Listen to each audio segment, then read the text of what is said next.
Olá, alunos, professor Hélio, dando prosseguimento ao nosso estudo de CBA, Conhecimentos Básicos de Aeronave, que faz parte do bloco 4 dos exames da ANAC, Conhecimentos Gerais de Aviação.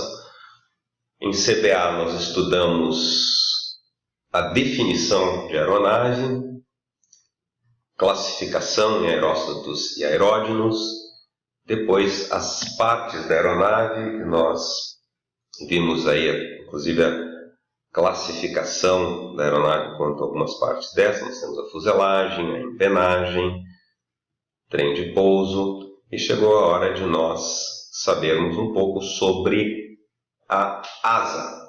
As 5 partes são empenagem, fuselagem, trem de pouso, asa e grupo motopropulsor. Nós vamos falar de asa agora, que é a parte da aeronave que promove a sustentação. A asa é um aerofólio, nós vamos ver em outras aulas aí a diferença entre aerofólio e superfície aerodinâmica, mas o aerofólio é uma superfície que, pelo princípio de Bernoulli, vai promover uma diferença de pressão entre a sua parte de cima e a sua parte de baixo, que, distribuída na área da asa, nos dá a sustentação que permite o voo desta aeronave. Então a asa, aqui nós temos uma asa direita de uma aeronave, por exemplo. Nós às vezes usamos o termo genérico asa como conjunto todo dos dois lados, porque tem aeronaves, nós vamos ver na classificação da aeronave, que pode ter uma peça só, ou duas, uma direita e outra esquerda. Mas a asa, nós vamos ver aqui uma parte, ela tem uma estrutura interna formada por nervuras, que são esses pequenos pedacinhos, como se fossem fatias. Se a gente fosse cortar a asa na direção, passando a faca na direção do movimento do ar, nós teríamos fatias que são chamadas de nervuras, que dão o formato de aerofólio.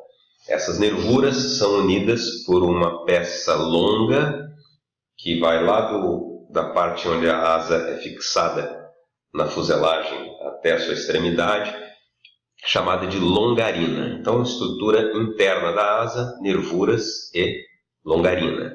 Depois ela tem um revestimento externo. A parte da frente, a parte que tem o primeiro contato com o ar no deslocamento, é chamada de bordo de ataque. Parte da frente, bordo de ataque. A parte de trás, que é a parte por onde o ar escoa depois de ter passado pela asa, é chamada de bordo de fuga. A parte de baixo, revestimento na parte de baixo, é chamado de ventre ou intradorso. Essa é a parte que nós vemos quando o avião passa voando e nós estamos no solo, passa voando numa situação normal, sem fazer acrobacia nem nada.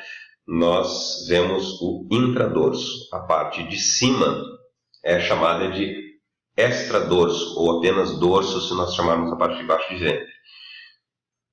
A parte externa é a ponta da asa, e a parte interna, aquela na qual a asa é fixada na fuselagem, é chamada de raiz da asa.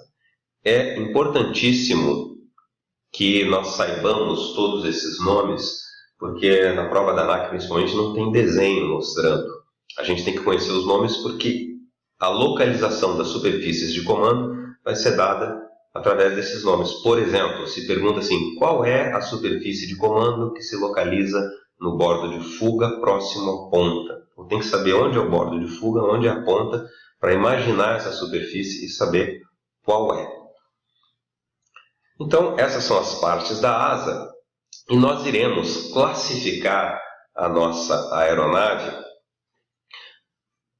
em relação à asa em diversos aspectos. Um deles é a quantidade de planos de asa. Eu já falei aqui que eu posso ter um pedaço do conjunto total do lado direito e um pedaço do lado esquerdo, mas posso ter uma peça só. A gente considera aí plano como uma superfície para que eu não tenha que mudar de altitude, não tenha que pular um degrau. Imagine que você está na asa de um avião, sai andando sobre a asa do avião de um lado para o outro. Se você não tiver que subir ou descer, é o mesmo plano. Se você tiver só um plano de asa, essa aeronave é chamada de monoplano. É a classificação na qual está a maioria das aeronaves atuais. Antigamente, os aviões eram feitos com estruturas mais pesadas, os motores não eram tão potentes, então era necessário ter uma grande área para que a diferença de pressão proporcionada pelo princípio de Bernoulli causasse uma força grande o suficiente para sustentar a aeronave. Hoje em dia nós temos tecnologia que nos permite fazer aviões mais leves, temos motores mais potentes, então um plano de asa só geralmente é suficiente. Ainda existem aeronaves com 2 planos de asas, biplanos, ou 3 planos de asa, triplanos. É raro ter mais do que isso. Mas hoje em dia essas aeronaves, biplanos e triplanos, normalmente têm para representar réplicas de aeronaves antigas ou por estética, fazer uma aeronave que fique bonita, né, com 2 planos. Então, uma das classificações quanto ao número de planos é: a aeronave pode ser classificada como monoplano, biplano, triplano. Monoplano tem um plano de asa só, não interessa qual o tamanho da aeronave. Por exemplo, a maior aeronave que temos aí voando comercialmente é o Airbus 380-800. Ele é um monoplano. Tá? A classificação monoplano não quer dizer que a aeronave é pequena, grande. Outra classificação é quanto à posição na qual a asa é colocada em relação à fuselagem. Nós podemos pegar uma asa num conjunto só e fixar por baixo da fuselagem. Neste caso, nós teremos uma asa baixa. Nós podemos fixar por cima da fuselagem. Nesse caso, nós teremos uma aeronave de asa alta. Nós podemos fixar no meio, né, numa posição intermediária. Neste caso, normalmente a asa é dividida em 2 partes, a asa direita e a asa esquerda, cada uma fixada em um lado, numa posição intermediária. Nós dizemos que a aeronave é uma aeronave de asa média. E nós podemos também colocar essa asa acima da fuselagem, sem encostar na fuselagem, sustentada por suportes ou montantes. E neste caso, a aeronave é chamada de aeronave com asa parasol.